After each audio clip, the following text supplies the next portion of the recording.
Makanya saya bilang yang namanya bikin metode tuh gampang ya. Apa yang ada di Google, permak-permak dikit kasih nama baru, selesai. Pola yang dipakai itu-itu aja sama. Kami ucapkan terima kasih banyak semuanya untuk kehadiran. Karena ini adalah peserta terpilih dari yang terdaftar berapa Emelin? 2.245, tepuk tangan lagi dong. Banyak yang dari luar Jakarta loh. Adakah yang di luar Jakarta? Bima. Wow. Sukabumi. Medan. Medan. Pontianak. Bapak sebelah kanan? Gorontalo. Langsung aja kita panggil Bapak Tito Hayunanda, a.k.a. John Paul 77.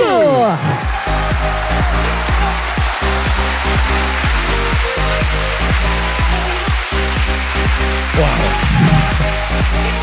Halo semua. Nervous saya.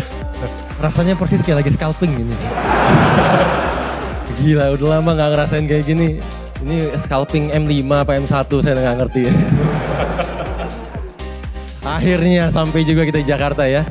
Setelah muter 9 kota, sengaja kita sisain Jakarta yang terakhir Pak. Biar jelas Jakarta jadi yang paling besar dan menunjukkan bahwa memang kita gak jago kandang. Langsung kita mulai aja. Bagaimana cara untuk membangun kepercayaan diri terhadap trading plan? Apalagi saya trauma gara-gara MC besar ngikutin live trade. Live trade oknum YouTube 2021. Bapak nanya apa curhat sih? Jadi minta mungkin tipsnya aja Pak, soalnya saya kebetulan anak muridnya sebelah. Sebelum live trade ini ikutin mentor merah itu. Prit, kartu kuning. Ya gak apa-apa Pak, kebetulan saya anak murid ya.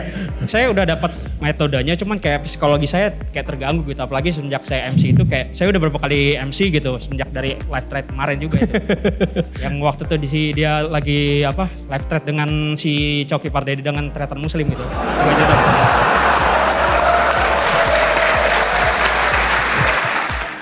Saya mau jawab takut Pak.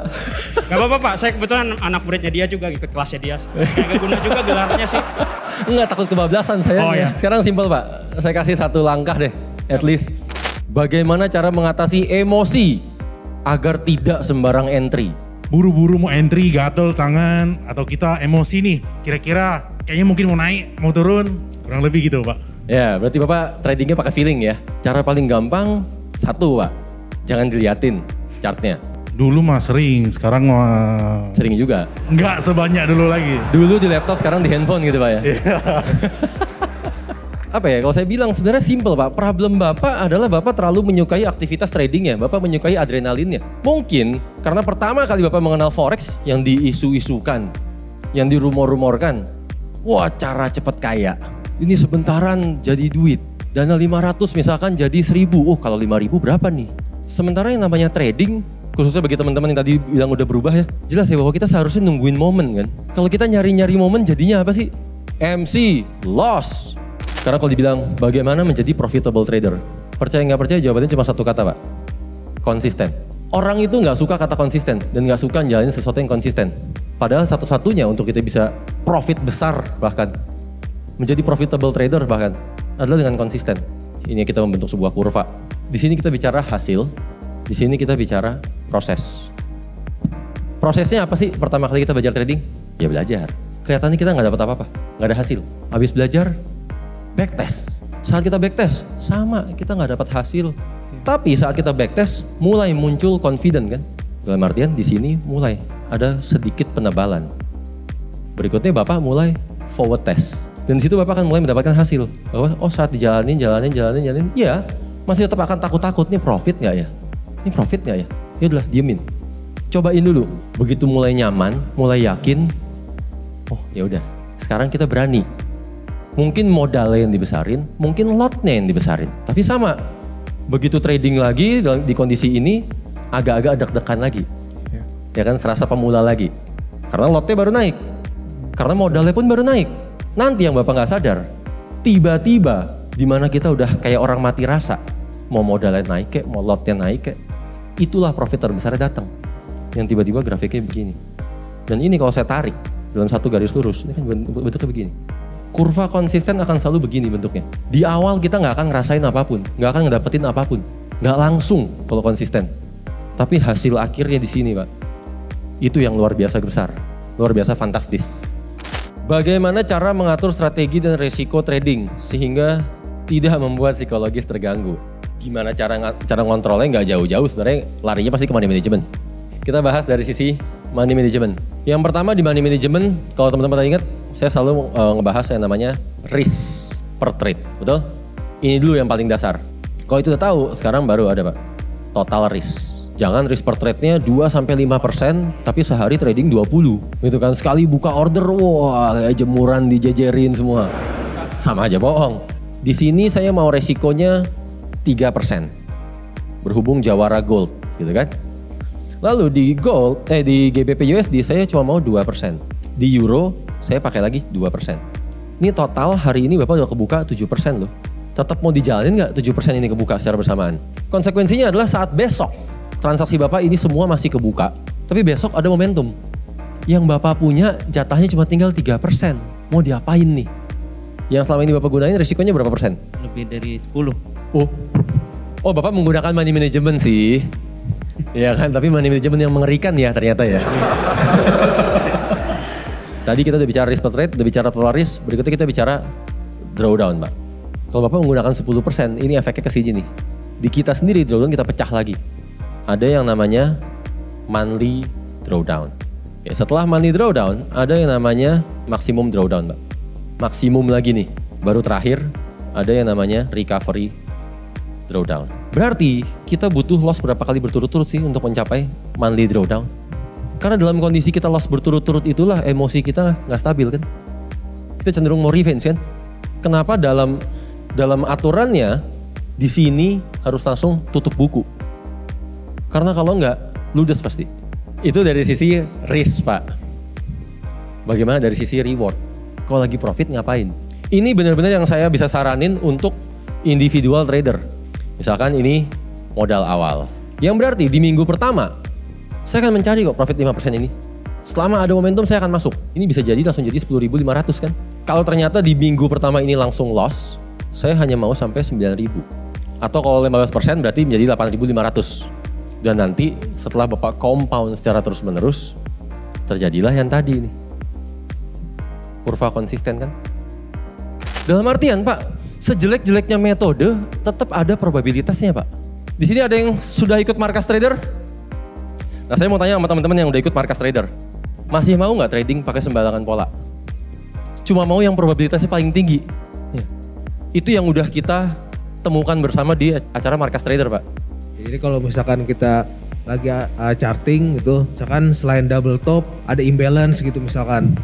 Jadi ada 2 atau 3 hal yang mengkonfirmasi bahwa itu akan sell. Enggak. Gitu. Enggak ya? Enggak. Oh. Saya akan ngambil yang paling simple malahan. Iya. Itu contoh, saya akan tanya lagi. Yang udah ikut markas trader, masih mau trading menggunakan doji? Enggak Pak jawabannya. Dan lihat Pak Tito ini ya total banget gitu. Mau bikin acara ini, ngasih edukasi yang bener-bener ngebuka mindset kita gitu. Kalau emang pengen profit itu harus sabar. Recovery itu harus sabar gitu. Nggak bisa cepet itu sebenarnya. Ya kalau Pak Tito aja sabar bisa, berarti ya kita juga harus bisa sabar gitu aja. Apa hal terpenting untuk recovery dari loss trading? Baru loss apalagi nyangkut Pak? Udah lama? Apa hal terpenting? Modal Pak. Kalau nggak gimana mau recovery? Satu iya modal. Tapi yang lebih penting lagi sebenarnya saat kita memiliki sebuah metode kita akan mendapati data kan, oke, ada probabilitas, ada RR dan seterusnya nih datanya. Tapi terlepas dari semua ini akan keluar juga Pak, yaitu jumlah tradingan Bapak, jumlah trading. Lalu saat kita backtest juga akan keluar summary. Summary per bulan itu Bapak profit atau loss berapa, jumlah trade-nya berapa dan seterusnya ini akan keluar. Yang artinya kalau Bapak mau recovery sekalipun nggak akan dalam sekejap. Karena dengan ini Bapak ngelihat nih, momentum itu muncul nggak setiap kali. Dan kebanyakan orang saat bilang, saya mau recovery, langsung ngarepinnya bulan ini saya harus recovery. Paling enggak 2 bulan lagi saya harus udah recovery. Paling enggak 3 bulan lagi, 6 bulan lagi maksimum saya harus udah recovery. Momentumnya nggak ada yang tahu, tapi kita targetin recovery-nya mau kapan. Kan aneh jadinya. Setiap kali trading, pikirannya wah kali ini profit nih. Ini dia nih, saya bisa recovery nih. Lotnya kan yang digedein kan? Money management kan yang di bypass semuanya. Semakin Bapak nggak realistis, ya udah semakin habis duit. Dan kalau Bapak ketemunya sama apa lah ya, sama oknum-oknum lah, pasti mereka akan bilang, oh bisa Pak sama saya bantu recovery. Kasih saya waktu 3 bulan. Nggak jauh-jauh kalimatnya 3 bulan lagi, Pak ini sebenarnya hampir bisa. Yang penting Bapak top up dulu sekarang. Nanti begitu 3 bulan lagi, kalau Bapak kali ini nggak top up sayang banget Pak, hilang momennya Pak. Kali ini pasti recovery. Dan akhirnya ujungnya apa sih? Habis. Misalkan market sedang ada di sini sekarang. Nah, market lagi di sini nih. Apa sih yang saya lakuin? Ini Pak yang tadi saya maksud, saya nggak peduli arah. Saya cuma tinggal tunggu break atas, break bawah. Mau ada perang dunia kek, mau ada resesi kek, yang penting nge-break. Dan kalau dia mau bergerak, bergeraklah yang jauh sekalian, ke atas atau ke bawah. Maka dengan cara seperti itu, saya bisa trading. Yang kemarin datang Q&A Bandung, siapa? Ada yang paling depan, Pak. Tolong naik ke atas, Pak. Bapak ikut Q&A di Bandung sampai habis kan? Sampai habis. Bisa tolong bantu saya, Pak? Waktu di Q&A Bandung, kita membuat petanya di mana aja. Wah, kayaknya Bapak lebih ingat ya. Coba Pak, tolong dibantu, Pak. Di sini ada lihat pergerakan ranging. Berdasarkan pergerakan yang ini. Betul? Dan sebenarnya itulah yang paling membedakan antara trader beneran sama trader bohongan. Cara paling mudah untuk kita membedakan, untuk kita tahu bahkan, yang mana sih yang oknum. Bapak cukup lihat YouTube-nya, jangan lihat YouTube terbaru. Lihat YouTube-nya 2 tahun lalu, YouTube-nya 3 tahun lalu. Ngomong apa dia 3 tahun lalu? Kalau dia mengatakan 3 tahun lalu bahwa cara itu berhasil, cara itu pamungkas, cara itu menghasilkan profit yang besar, kenapa nggak dipertahanin? Kenapa begitu kita mulai mengedukasi, memberitahu bahwa itu adalah gaya-gaya oknum, dirubah semua gayanya? Padahal itu yang membuat dia kaya, katanya. Apa kelebihan TF dari broker lain? Kayak di kan saya sampai ngumpulin berapa-berapa gitu, Ya. tiba-tiba kabur Pak, nggak bisa di withdraw. Iya, kita kan sesi edukasi ya. Bagi saya ini pertanyaannya agak kurang relevan. Soalnya TF bukan broker Pak. TF ini perusahaan trader. Yang kami berikan justru jaminan perlindungan dana, itu aja. Yang berarti kalau ada masalah ya kami yang ganti, itu satu. Dan yang kedua, kami sebagai perusahaan trader, percayalah sama saya tradingan kita jauh lebih gede daripada Bapak. Ya, Pasti Pak. nggak mungkin kita mau pakai broker yang aneh-aneh. Nggak mungkin kita mau ngumpulin trader segitu banyak sampai-sampai kita yang funding, Mbak. Kita yang kasih modalnya loh. Apa yang membedakan trading bodong dengan trading beneran? Trading bodong ya demo account. Trading beneran ya real account. Makanya saya bingung pertanyaannya. Kalau mentor bodong sama mentor beneran saya bisa jawab panjang. Ketika masuk fundamental, di MRG dia cenderung stabil pergerakan. Ya. Tidak ada yang signifikan tiba-tiba melonjak atau drop jauh. Ya. Di aplikasi yang satu lagi, dia bisa melompat sekitar hampir 60-70 pips Pak. Flow-nya ini kan price fit. Ini yang bisa dari manapun juga. Dari berbagai macam bank ataupun LP. Nah dalam kondisi news itulah jumlah tick terbanyak. Filtration ini kan ada orang gunain untuk tujuan baik, ada orang gunain untuk tujuan buruk Pak. Maksudnya ini harga kalau nggak difilter. Bapak pernah ngeliat gak sih market geraknya begini harganya? Pernah ya? Nah ini kalau nggak difilter. Yang berarti order kita dapatnya ya nabrak-nabrak terus lah. Jelek terus ordernya. Jadi balik-baliknya semua settingan dan ini saya udah susah komen. Settingan broker kita nggak pernah bisa lihat. Bapak lagi ada terkendala sama broker internasional atau gimana? Jadi terakhir saya pernah trade Pak ya, bulan lalu sih. Eksekusi saya dihapus Pak OP-nya. Sepengetahuan saya sih bukan saya yang hapus ya. Saya protes nih ke mereka, minta jurnal dan lain-lain. Cuma sampai sekarang nggak dikasih Pak. Ya brokernya cuma lumayan terkenal juga, banyak yang pakai di sini. Ya kebetulan saya juga trading kan udah 2 tahun 3 tahun ya Pak. Oke. Ya broker internasional lumayan banyak Pak. Ya lisensinya macam-macam Pak, ada FCA, FS. Nah itu Pak yang menarik. Nah itu di WKFX dia rata-rata ratingnya bagus-bagus Pak. Semua lisensi sama aja. Ya setelah ngalamin percaya sih Pak. Orang itu dihantui atau bahkan didoktrin bahwa oh broker yang ini legal, broker ini lisensinya FCA, broker ini lisensinya SISEC dan seterusnya. Lisensi terus yang dibicarain.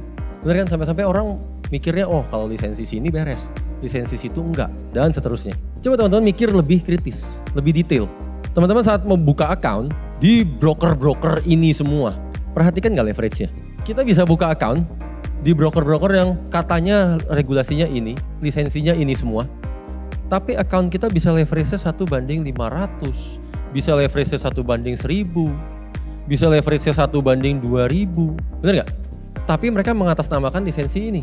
Coba browsing yang bener. Itu leverage maksimum cuma boleh 1:30. Di lisensi London 1:30. Australia 1:30. Itu leverage-nya maksimum. Kok bisa kita buka account dengan leverage sekian? Wah, ini gila ya. Kayaknya TF itu sudah 3 step di depan daripada yang lain. Karena memang benar-benar memikirkan tuh masa depan rekan-rekan trader yang akan datang. Rasanya kalau nggak ikut yang terakhirnya ada yang kurang saya. Saya rasa nggak ada kata lain ya selain pada kekompakan kita semua untuk benar-benar menjaga industri ini seperti yang diinginkan Pak Tito juga, agar kedepannya tuh lebih terjaga industri ini, agar kita semua bisa tetap hidup dari sini. Wah, ini mah udah sering saya jawab sebenarnya ya. Baru semalam malahan kalau Bapak nonton video YouTube kita. Ya, udah dijawab Pak. Apa Pak jawabannya Pak? Mencari traders Pak, sebanyak-banyaknya. Dalam hal industri forex biar lebih untuk jangka panjang. Ya, itu garis besarnya lah. Tapi kita ngumpulin trader, ya emang kita nyari sebanyak-banyaknya. Nanti mereka-mereka yang udah nyampe level legend akan benar kita tarik masuk ke dalam, kita tawarin, mau nggak sekarang beneran masuk ke TF? Mau nggak kita ya benar-benar serius jadi professional trader? Dan seterusnya. Itu satu. Dan yang kedua, teman-teman ada yang sudah mulai merasakan hasil dari aplikasi TF? Saya yakin udah mulai sama pikirannya. Yang penting industrinya ada terus. Dengan cara seperti itu, berarti kita bisa dapat hasil terus. Yang penting industrinya bakal selalu ada. Dengan begitu saya bisa trading dengan skala yang makin besar, makin besar, makin besar, makin besar. Yang lain mau ikutan trading silakan. Dan kalau kantor, ya udah pasti Pak. Biar banyak orang, ya kali ini belajar yang benar. Ya, karena kalau enggak capek-capek kita ngajarin dirusakin di luar. Kita pertama ketemu 2011 apa 2010 ya?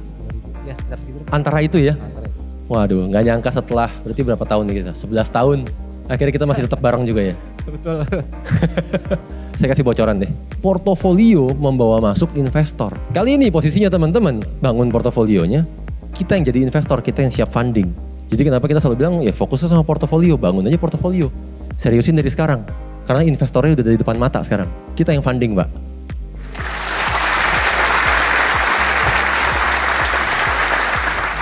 Sering kita mendapat informasi bahwa minggu depan market trend akan bearish dan bulan depan market trend akan bullish. Pertanyaannya, apakah market trend bisa diprediksi?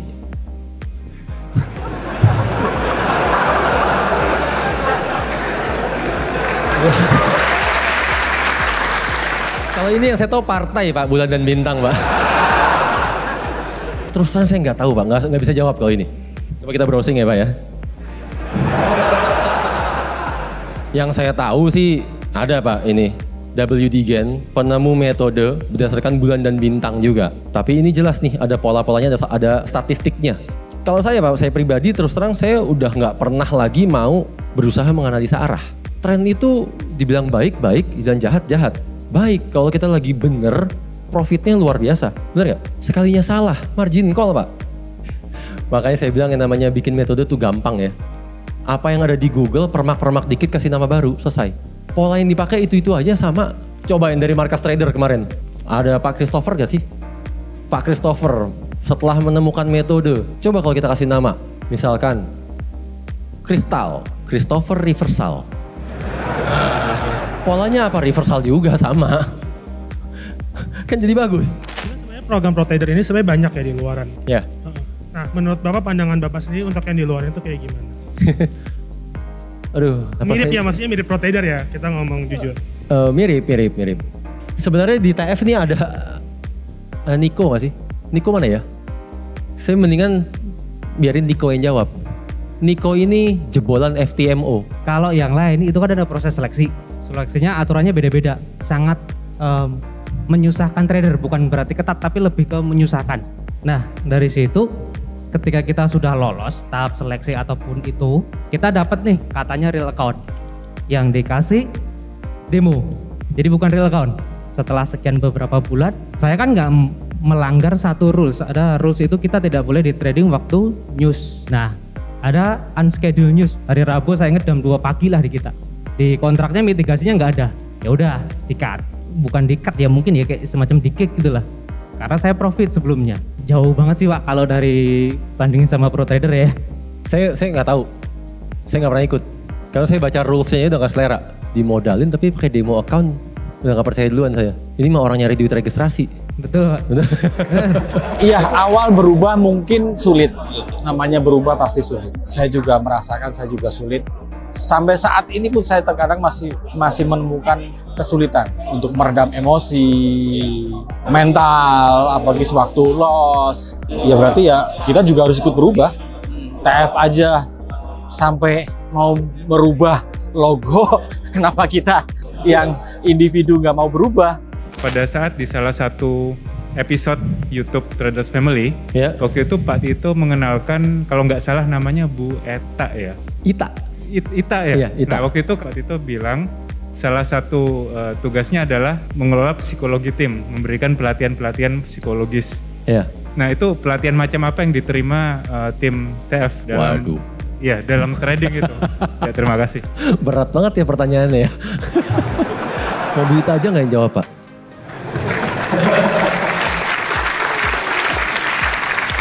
Sebenarnya kan yang harus kita lakukan menjaga supaya mereka nggak terbawa emosi, tahu dulu probabilitasnya kalau dari Pak Tito bilang tadi. Karena sebenarnya sifat dasar manusia, kalau kita melakukan sesuatu yang hasilnya nggak jelas, itu seru, adrenalinnya muncul. Yang dicari seru, bukan cari profit. Kasarnya sama kayak kita nonton film. Di sini siapa yang kalau nonton film udah dapat spoilernya duluan, udah males. Atau malah kalau mau nonton film justru cari spoiler dulu. Kalau kita udah tahu hasilnya kan udah nggak seru sebenarnya. Emosinya udah nggak ada gitu. Nah jadi sama. Ketika kita melakukan backtest tadi, kita tahu probabilitasnya, sebenarnya kita udah tahu spoilernya dari metode yang dipakai. Kurang lebih gitu. Sebenarnya ada satu Pak yang terpenting malahan, yaitu Ita menyadarkan semua orang bahwa manusia hidup berdasarkan kebiasaan. Manusia menjalankan rutinitas semua berdasarkan kebiasaan. Apa yang terjadi di diri kita semua adalah kebiasaan. Sehingga kalau kita mau mencapai suatu hasil yang signifikan, yang dirubah adalah kebiasaan. Makanya Ita kerja di TF belum lama. Waktu kita cerita bahwa TF sekarang membangun aplikasi seperti ini, tujuannya membangun kebiasaan-kebiasaan seperti Ita membantu menyempurnakan. Karena kita dengan backgroundnya psikolog sangat setuju, oh iya ini bener. Habitnya dulu yang harus diciptakan, dibentuk. Gitu. Karena begitu kita punya habitnya, udah gak usah ngomong real account, udah gak usah ngomong dana berapa, sama semuanya. Bahkan di aplikasi TF kita paksa orang membiasakan menganalisa berdasarkan pips. Tujuannya biar apa sih? Biar sampai kapanpun, dana berapapun, tetap patokan kita adalah ini berapa pips, bukan berapa dolar. Semua teman-teman yang belajar dari Google dan dari manapun juga, betul nggak ini pola-pola reversal? Betul. Kalau kita ngelihat di D1, time frame D1, ada pola doji. Oke, polanya doji. Maka saat muncul harganya begini, di sini muncul reversal, kita maunya sell. Kalau namanya nunggu break, harus reversal nggak? Dengan menjalankan prinsip yang sama, dengan menjalankan gaya trading yang sama, semua pola reversal kita bisa rubah gaya tradingnya. Dan seharusnya jadi gampang Pak semua Pak. Dengan cara yang sama persis. Ya itulah satu metode terakhir yang bisa kami kasih.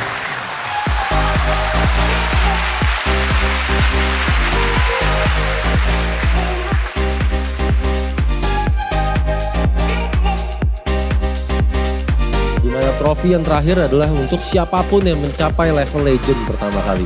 Dan trofinya paling khusus. Jadi saya tunggu teman-teman semua di level legend ya.